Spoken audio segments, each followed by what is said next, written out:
आचार संहिता, धर्म जाति के नाम पर प्रचार वर्जित, नगर निकाय चुनाव लड़ने के लिए प्रत्याशियों के लिए सामान्य आचरण तय किए गए हैं। किसी भी अभ्यर्थी को ऐसा कोई कार्य नहीं करना चाहिए जिससे किसी धर्म, संप्रदाय या जाति के लोगों की भावना को ठेस पहुंचे या उनमें विद्वेष या तनाव पैदा हो। मत प्राप्त करने के लिए धार्मिक, सांप्रदायिक, जातीय या भाषाई भावनाओं का सहारा नहीं लिया जाना चाहिए। उपासना के किसी स्थल जैसे कि मंदिर, मस्जिद, गिरजाघर, गुरुद्वारा आदि का उपयोग निर्वाचन प्रचार के लिए नहीं किया जाना चाहिए। किसी अभ्यर्थी के व्यक्तिगत जीवन की आलोचना नहीं की जानी चाहिए जिनका संबंध उसके सार्वजनिक जीवन या क्रियाकलापों से न हो, और न ही ऐसे आरोप लगाए जाने चाहिए जिनकी सत्यता स्थापित न हुई हो। किसी अभ्यर्थी की आलोचना उसकी नीति और कार्यक्रम, पूर्व इतिहास एवं कार्य तक ही सीमित रहनी चाहिए तथा उसका एवं उसके कार्यकर्ताओं की आलोचना असत्यापित आरोपों पर आधारित नहीं की जानी चाहिए। प्रत्येक व्यक्ति के शांतिपूर्ण घरेलू जीवन के अधिकार का सम्मान किया जाना चाहिए, चाहे उसके विचार कैसे भी क्यों न हो। किसी व्यक्ति के कार्यों या विचारों का विरोध करने के लिए किसी अभ्यर्थी द्वारा ऐसे व्यक्ति के घर के सामने धरना देने, नारेबाजी करने या प्रदर्शन करने जैसे तरीकों का सहारा लेना अथवा ऐसी कार्यवाही का कतई समर्थन नहीं किया जाना चाहिए। झारखंड में अभी शुष्क ही रहेगा मौसम, सुबह शाम छाएगा हल्का कोहरा, दिन में आसमान साफ रहने से चढ़ेगा तापमान। दरअसल झारखंड में अगले एक सप्ताह तक मौसम का मिजाज लगभग एक जैसा बना रहेगा। मौसम विभाग के अनुसार राज्य के अधिकांश जिलों में सुबह इस समय कहीं कहीं हल्के दर्जे का कोहरा देखने को मिल सकता है।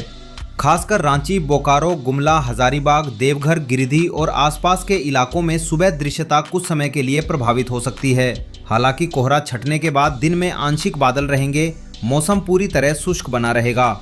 मौसम विभाग के पूर्वानुमान के मुताबिक राज्य में अगले 4 दिनों के दौरान न्यूनतम तापमान में 3 से 4 डिग्री सेल्सियस तक की बढ़ोतरी हो सकती है। हालांकि अधिकतम तापमान में अगले 3 दिनों तक किसी बड़े बदलाव की संभावना नहीं है। रांची और इसके आसपास के इलाकों में अधिकतम तापमान 26 से 27 डिग्री और न्यूनतम तापमान 11 से 14 डिग्री सेल्सियस के बीच रहने का अनुमान है। दिन में हल्की गर्मी का एहसास होगा, जबकि सुबह और देर रात हल्की ठंड बनी रहेगी।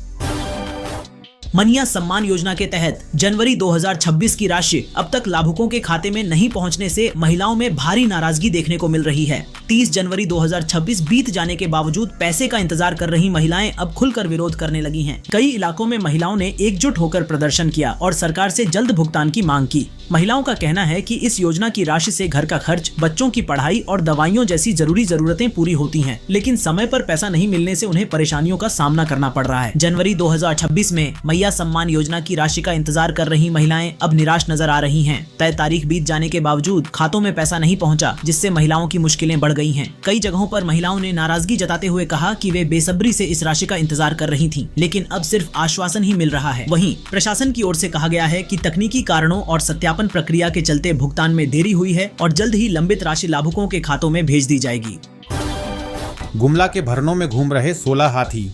जानमाल की सुरक्षा को लेकर 15 फरवरी तक निषेधाज्ञा लागू, वन विभाग व क्यूआरटी टीम पहुंची। दरअसल गुमला के भरनों प्रखंड के सुपा महुआ टोली के पतरा के पास 16 जंगली हाथियों का झुंड के प्रवेश करने से ग्रामीण काफी भयभीत हैं। वहीं वन विभाग और क्यूआरटी टीम उक्त स्थल पर मौजूद हैं। टीम लगातार हाथियों के मूवमेंट पर नजर बनाए हुए हैं। मानवीय आवास के पास हाथियों की उपस्थिति से ग्रामीणों में भय का माहौल है। ऐसी परिस्थिति को देखते हुए लोक शांति और विधि व्यवस्था बनाए रखने तथा ग्रामीणों की सुरक्षा सुनिश्चित करने के उद्देश्य से 30 जनवरी से 15 फरवरी अपराह्न 6 बजे तक संबंधित ग्राम क्षेत्रों में निषेधाज्ञा लागू की गई है। इधर अनुमंडल पदाधिकारी गुमला राजीव नीरज के निर्देश पर भरनों थाना क्षेत्र के अंतर्गत जंगली हाथियों के विचरण से उत्पन्न संभावित खतरे को देखते हुए निषेधाज्ञा लागू की गई है। थाना प्रभारी भरनों और भरनों अंचल अधिकारी ने संयुक्त रूप से सूचित किया कि लगभग बजट में झारखंड के पर्यटन की उपेक्षा, मैया योजना का 10,000 रुपए भी नहीं मिला। दरअसल झारखंड के वित्त मंत्री राधाकृष्ण किशोर ने केंद्रीय बजट की आलोचना की है। उन्होंने कहा कि केंद्रीय वित्त मंत्री निर्मला सीतारमण ने अपने बजट भाषण में कहा था कि सरकार ने 3 कर्तव्यों को केंद्र में रखकर बजट बनाया है: विकास की गति तेज करना, क्षमताओं का निर्माण करना और यह सुनिश्चित करना कि विकास समाज के प्रत्येक वर्ग तक पहुँचे।